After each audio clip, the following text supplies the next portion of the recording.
Hi everyone, and welcome back to the episode number 6 of Azure. For sure, as you can see, my cloud has changed to green color. I was also wearing green, but it looks a little different in the live stream. I'm wearing green, and the cloud is green because for the obvious reason it's St. Patrick Day. Also, for some of you who may not know it, it's Holi in India. In India, it's a festival of colors, and I've got some colors for me. Who Help put some for me. All right, so it is. I have pink over here. Let me put this. What's much better? Okay, so that's what. Welcome everyone. Today we're gonna talk about Azure and Octopus, and I have no idea what Octopus is, so it's going to be really interesting. We're gonna have our guest Sarah, who is a senior solution architect. She last time I hosted her, she was working at Microsoft. Now she works at Octopus. She's also a Microsoft MVP. So without any further ado, let's bring our guest in. Oops.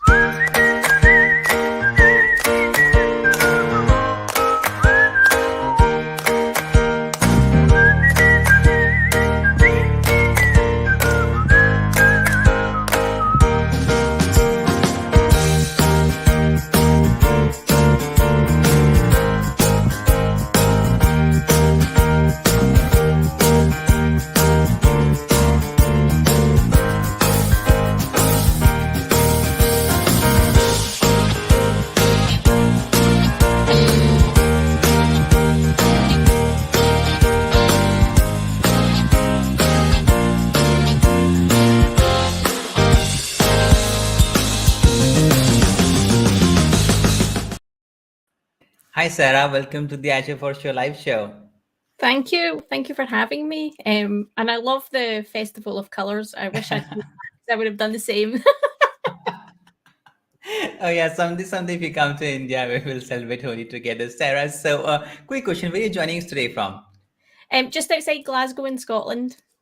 Okay, that's great. So, Sarah, before we begin and talk all this tech stuff, right? Octopus and Azure, right? A quick about who you are and what you do actually at Octopus. Yeah, so I'm a techie from Scotland, as you can probably Mhm. tell from the accent. But Yeah. at Octopus, what I do is work in the community team, and there's a few of us. There's Derek, there's Pete, there's myself, and Kelly, who all work in the community team. And basically, our job is to do things like this: do events with the community, speak at conferences, write blog posts, just engage with the community and try and help them understand where they can fit Octopus Deploy inside their technology stack and solve some of the problems they may have with Octopus, just filling those gaps and just interacting and having fun as well, Simon, to be honest. Yeah, I look at your logo, right? Octopus. It's very creative. It has 5 legs or 5 hands. I don't know what Yeah, is it, legs or hands. it's pretty cool. So, Sarah, let's start with very simple and basic question. What is actually Octopus at the very first place? So Octopus Deploy helps with your DevOps automation, right? Mhm. When we think about DevOps, we think about that whole automation pipeline or the CI/CD pipeline, and Octopus basically can help with that. We help with the deployment of your software, of your infrastructure. It can help with like managing maintenance tasks. It's that one-stop shop where you can do things with your software. You can deploy that out. You can do things with your infrastructure deployments. It's a great tool as part of your DevOps chain. Okay, that makes sense. So it helps me with the CI/CD. Okay, I get that. Now, if I look from a bird eye, the deployment is it one side is the dev, and the other side is the production. So where Yeah. does Octopus sit in this situation? Yeah, so if I've actually got a small diagram if you want to share Mhm. that with our audience, and it just shows the CI/CD pipeline. I did Mhm. draw this out, so it was not the design team; it was me having some fun in PowerPoint. But basically, your CI/CD pipeline is you maybe working on your code, whether that's your software code or your infrastructure code on your own machine, Simon, and then you commit that to a source control repository. Maybe that's GitHub, maybe it's as an Azure DevOps repo, maybe it's GitLabs, it could be something anywhere that stores that source code for you. You then use like a build server to maybe build out your software deployment. So maybe you're doing .NET build or something like that to build out that software and make it packageable to deploy to your infrastructure. And then once you have that kind of packaged up and ready for deployment, you can hand that over to Octopus, and then Octopus will help you try and figure out how to deploy that to your test environment, your production environment, and make that process a bit simpler for you. You may have stages inside that deployment where you have to stop a server or start a service, or even build out your test environment before you can deploy your software for it. And we can do all of that inside Octopus. So that's kind of where Octopus sits inside your CI/CD pipeline. So I don't know if that makes sense. Does it, Simon? It makes sense. I mean, I get it, right? So it helps me between the dev and the production. And since Octopus has 5 hands, then I have only 2 hands. So definitely it's far better than Yeah, I'm at my job. absolutely. So Sarah, my manager never allows me to put the code into the production. I'll be very honest. So I think so Octopus would be very, very helpful. So let me ask you this. So sometimes I have my code, as you say, sometimes my code is on my local server, right? Sometimes it is on cloud. So Mhm. how does it work with the Octopus? I mean, is it like a pass, or is it something that I can download it? How does Octopus help there? So there's two ways that you could run Octopus in your environment. You can use our cloud service, which is a fully PaaS or SaaS solution, depending on how you want to Mm-hmm. look at it. You would just log into a browser, and we would take care of all the underlying infrastructure and do all that for you. So you can have that cloud experience with Octopus as well. Or if you wanted to, you could spin up like a Windows server or a container and then host Octopus on top of that. So you have that traditional method of taking the software, installing it, and looking after everything yourself. Or you could run Octopus in the cloud, depending on, again, what your desire is and where your business strategy is. So you have those two options.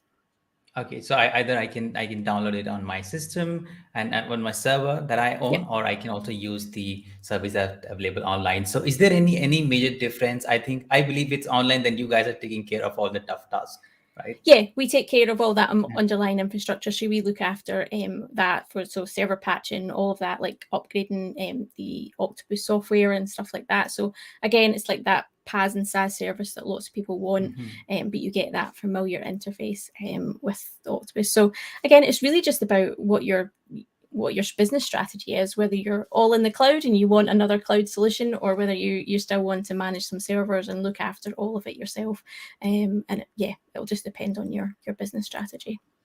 Okay, so Sarah, I know I'm coming, I don't know how I'm coming with so many random questions. That's fine. So Sarah, here's what it may be GitHub Actions, or it may be Jenkins. You kind of end up writing lot of scripts, Yeah. right?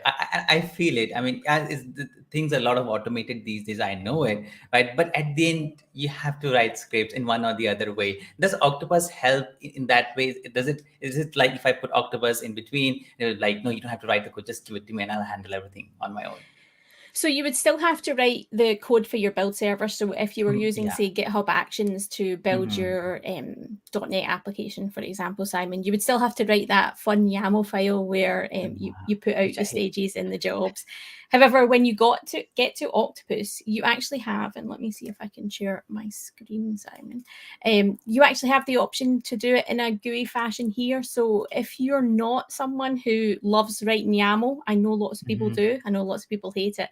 However, when you come into Octopus, we have this great graphical interface, so you can build out the process. And here's a process that I've got of deploying a sample application out, and that was all driven by the GUI. Like I can click add a step. Yeah. I can then find what I want to do. So if I want to deploy something to Azure, for example, I click on that. I can run a script. I can deploy it out to an ARM template. Everything that you can do inside Octopus is GUI driven. So it's great for those people that are maybe like operations teams who don't love sitting inside YAML. I'm one of those people that I can write YAML, Simon, but I prefer a GUI when I have it. Yeah. So yeah, there's options in there. So it depends on, again, where you sit inside that IT department. I always see the CI part of that, if you're using a build server, if you're using GitHub Actions, it's something that your developers would do necessarily. And then when you're actually deploying that software out to your infrastructure, this is probably where your operations team come into play. Mhm. So yeah, you've got a lovely GUI interface if you wanted that inside Octopus. Yeah, I would love that, Kuya. Let me tell you, yeah, young. Oh, sorry, I'm still learning StreamYard. So Okay. young folks don't like YAML. I don't know. I've just figured it out. No one in my connection is learning YAML. So okay. So Sarah, I get it, right? I see it. Octopus is very helpful. You guys have built a great tool that is helping us with the deployment. So Yep. from a very beginner's perspective, what are some of these steps that will be involved if I need to bring Octopus in the scenario? Yeah, so it's relatively simple Mm-hmm. for introducing Octopus into your environment. And let me just be clear to the audience and to yourself, Simon. See, when I started at Octopus 6 months ago, I had Yeah, never touched the tool. So I am a beginner, I'm a learner, I'm still trying to figure out a lot of this. you're So not when I lying. say I know that. so when I say it's a relatively easy stage, I'm not being conceited or anything. I've been on a great learning journey with this product, and it is very intuitive to pick up and introduce into your pipeline. Um, if you have existing DevOps practices, it may be a little harder to try and put Mhm. Octopus in there. But again, it's about finding out what your pain points are inside your organization, inside your DevOps pipeline, and understanding if Octopus can actually solve them. Because let's face it, nobody wants to introduce a tool just for the sake of introducing a tool into their environment or a product into their environment. You've got to be introducing it to solve a pain point. So depending on where you are on your DevOps journey and depending on where your problems are, Octopus can be a great tool to fit in. But yeah, in terms of learning it, in terms of the learning curve that you're on once you have Octopus, it's great and it's relatively easy to pick up. And hopefully the team have done a great job on documentation. And if not, Yeah. it's kind of my job to try and help find those gaps and understand where they are to help our customers as well. So yeah, there's lots of information out there for you. Yeah, I was just going through the resources and we'll come back to it. I mean, there's a lot of content that you and your team have built. It's great. So I was just going through the website, right? Yeah, the website is absolutely great. And I found this, an image, right? Which is, Yep. which is pretty cool. You see, on your left, you have this GitHub, most probably it is Yep. GitHub Actions. You have Jenkins, you have Azure DevOps. And then in the bottom, you have some frameworks, programming Yep. language, Python, PHP, Docker. And to the right, you have this cloud services, and in the Yep. middle sits is your octopus who can interact with all these three Yes. and can help you work in from any framework, any cloud, or any tool that you use. So I really found this image to be helpful to understand what octopus does it. So kudos to the team who made it. Yeah, the team have done a great job in integrating with lots of build servers. So, like you said, like Mhm. GitHub Actions, and then a lot of technologies, and being able to interact with the infrastructure that people have, whether that's cloud or whether that's their on-premise service servers again. So, yeah, there's lots of integrations, and I think if you were to look at the roadmap features as well, there's some exciting stuff coming out very soon. I can't say too much, but the roadmap does look exciting, and they should be launching pretty soon as well. Yeah, that's great. That's great. So here's my another quick problem that I face, Sarah. Yeah. All right. So as you know, my manager. I hope he's not watching the show. My manager has access to all the services tools and out there, right? All the servers. So when there's a deployment happens, he really wants to know that Simon, is it done or not? Simon, he'll keep on pinging me that, say, Simon, is it done or not? Let me know. Let me know once it's done. So is there any way I can have, like, once the deployment is done, he can get an email or he can get a Slack message or a Teams or WhatsApp, whatever. So he comes to know, okay, the deployment has happened. Any Yep. way possibility with that? Yeah, there's some great steps we can add into the deployment process. You can send an email to someone, you can interact with Hmm. Slack or Teams. There's ready built steps inside Octopus. I've used them as well, and they're pretty simple. In terms of if you wanted to send someone a Teams message or if you wanted to put something in a Teams channel, you can add a step inside Octopus, and literally all you really need to know is that webhook that would hook into that Hmm. Teams channel. Slightly more complex to give Slack permissions to be able to post and stuff like that, but yeah, Let's do Teams.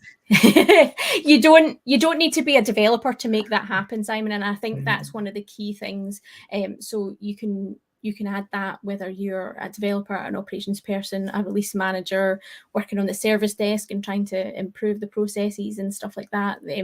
There's a lot of things inside Octopus that help you no matter where your skill sets are inside the tech team. Perfect. So let me ask you one more question. Yep. So you said you started your journey with Octopus 6 months back, right? You didn't know anything, right? Yep. So once you joined it, right? What was the first thing that you started learning? I mean, about Octopus. What was that first thing? You're like, okay, today's my first day. I'm going to learn this. What was that first thing? My first thing was actually to take a copy of the software, install it on a server, and find out how it actually ran. So I did the old school kind of traditional installation of Octopus because I wanted to understand what mechanisms run in the back, because the cloud service is great, Simon, and I love it and I use that, and that's why I was showing you a few minutes ago. It's great, but you kind of lose the understanding of how the product works. Like, does it use a SQL database? Does it have services? How does it run? Like, is it quite a resource hog, heavy one, or just that understanding of getting close to the product. So yeah, that was the very first thing that I did, was build a server and then install Octopus on top of it, and then try and configure it and break it and play with it that way, and learn some of the kind of underlying infrastructure that you need to make Octopus actually run in your environment. So stayed true to my roots. So right, so everyone tuning in and watching us later on, this is what something you all should do after the live show ends. Go ahead and install Octopus and see. Often it looks pretty. If you just watch this live show, like, okay, oh, I can go ahead and do it. But once you do it, then you find a little more pieces and factors Yep. that influence it. All right, Sarah. So what else is there in Octopus, right? What else you would like to share, that some of the features that you really love about Octopus Deploy? I've been digging into runbooks, which is something that we can use to do like maintenance tasks. So I'm sure we've all had to restart like the IIS server service on a Windows server a few times, 2 a.m. or whatever. So you can create like automation tasks to do that inside runbooks. But actually what I've been doing recently, Simon, is figuring out how to take my Azure Bicep templates that I love and use and deploy them out through a runbook, so that if I had to demo something, I can click a button, it will build out all of my Azure infrastructure without me having to sit at the portal and click on the buttons and build it all out. So I'm trying to take all those Azure Bicep templates that I've got for a lot of demos and actually make them deployable in an automated fashion. So I've been having fun with that, and obviously learning Azure Bicep, which is pretty cool as well. Yeah, I love Azure Bicep too. I miss ARM templates, but people say behind the scene is still ARM templates Yeah. running, so it's okay. All right, so what you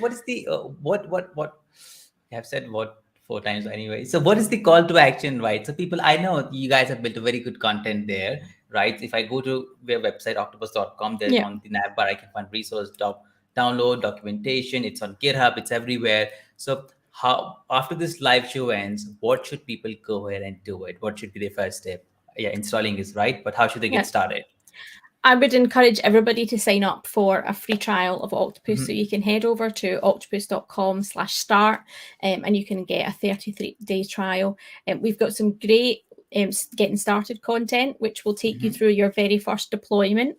And spoiler alert, if you actually do your very first deployment, you'll get the option to apply for a sticker pack. So you can get some free stickers if you sign up and do a deployment with Octopus. But yeah, give it a go. I think you'll be massively impressed by what the product can do and trying to understand it. So I really just encourage everybody to take advantage of that free trial, have a go, try a deployment, earn some stickers, and see what problem points it can actually solve for you in your environment, and give it a go. Take that time and learn it and give it a go. That's really just my call to action all the time, Simon. All right, so go ahead and hit octopus.com/start. You may end up getting a pack of stickers from Octopus. So Sarah, I keep on following Octopus on Twitter for a while now, your tweet and Derek. I do remember that you also offer a special discount or something for Microsoft MVPs. Is it still there? I'm not sure. Yes. So if you're a Microsoft MVP or Mm-hmm. a friend of Redgate, that program as well, you can get a free license. So just ping me on Twitter, or you can actually email mvp@octopus.com, and we will sort you out with a free license. And we love when people come to us for the free licenses. And again, there's more swag as well involved in some of that as well. So definitely Wow. worth signing up for, definitely worth trying out and reaching out to us, because we do, like you say, offer free licenses to Microsoft MVPs. All right, Sarah, that was absolutely amazing. This tools looks very promising. I encourage everyone watching now and watching us later on to go ahead and actually at least go ahead and give it a try. So it's free. At least I think the try is at least free, I believe. Yep. So yeah, Sarah, anything else you would like to add before we end the show? No, just thank you, Simon, for your time. I really do appreciate it. Always fun to work with you. And yeah, if you've got any use cases with Octopus that you want to have a go with, then reach out to me and let me know. Yeah. All right, everyone. Thank you, Sarah. And everyone, follow Tequilas on Twitter and Octopus Deploy. They're very active in community. And yeah, Sarah, I think that's how we end the show. It was a hard time, to be honest, picking up your accent. I've always said in the past. But thank you, everyone, for joining in. This was Azure for Show episode number 6, and we'll see you next Thursday at 9 a.m. Bye. Bye, everyone. Bye, Sarah.